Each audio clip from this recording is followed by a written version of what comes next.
Extreem weer. 2 weken geleden sprak ik mijn druktemaker-column uit in de Nieuws-BV iets verderop op deze zender.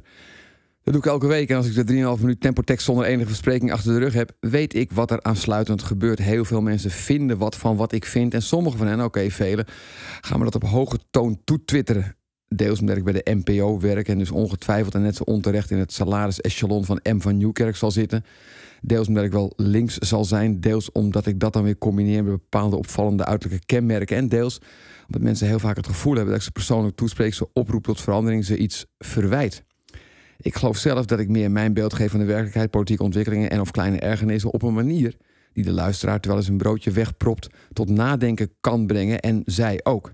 Waarbij ik me afvraag waarom zij nou precies zijn broodje wegpropt, maar dat zal binnen de relatie wel zijn besproken. Na de column waar ik naar verwijs gebeurde iets anders. Een golf van positiviteit en het delen van mijn woorden overspoelde me. Ik sprak in enige woede wel, die ik vaak weet weg te houden, over de realisatie dat we ons bevinden in een volstrekt bizar systeem van dierenleed en moord op extreem grote schaal. 640 miljoen levende wezens per jaar verdwijnen in dit land via de helft van veetransport en slachthuizen als consumptieproduct naar pannen en borden in Nederland en op nog veel grotere schaal naar dito wereldwijd. Gecombineerd met alle negatieve gevolgen die de veeteelt op industriële schaal met zich meebrengt. De uitstoot, de stikstof, de ontbossing, het verdwijnen van biodiversiteit, de monocultuur, de bijbehorende landschappen, het wereldwijde waterprobleem, de stank.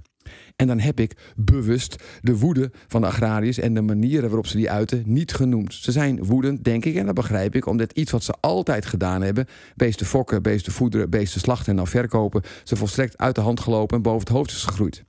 Maar toch één citaat uit die eerdere column. De boerensector in dit land wordt niet bevolkt door de hardwerkende, vroegopstaande man in mestbesmeurde overall die door veevoerlobbyist Yvonne Jaspers aan een partner moet worden geholpen. Nee, het gaat om grote, vervuilende, onmenselijke bedrijven die alle subsidies meepakken.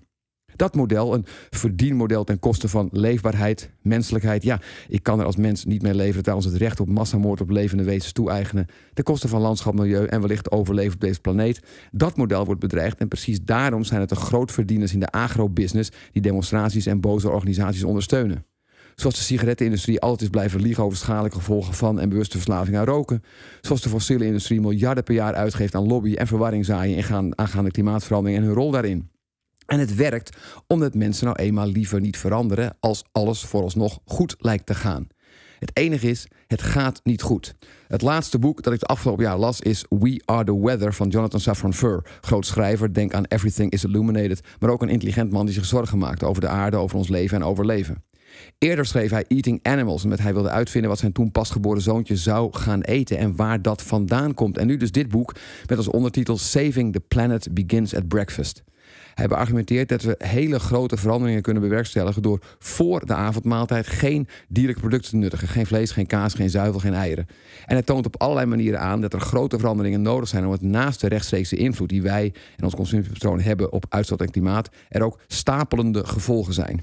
IJs weerkaatst zonlicht en warmte. Gesmolten ijs is oceaan die dat juist opneemt en dus verder opwarmt. Door bosbranden op extreme schaal en het smelten van permafrostgebieden en daardoor vrijkomend methaan naderen we een onomkeerbaarheid. Het extreme weer dat we nu al meewaken wordt het normale weer. En het jaar dat nu net begonnen is, kan in deze al bepalend zijn.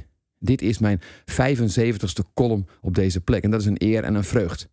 Ik wil graag weer over andere zaken schrijven, maar moet mijn zorg en enige hoop ook toch kwijt. Lees het boek van Foer, geef het aan anderen, denk erover na. Probeer alsjeblieft ook mensen te bereiken die niet op dit tijdstip luisteren, die niet door mij willen worden toegesproken, maar zeker en vast intelligent genoeg zijn om na te denken over waar we zijn met z'n allen en waar we heen kunnen. Gelukkig nieuwjaar.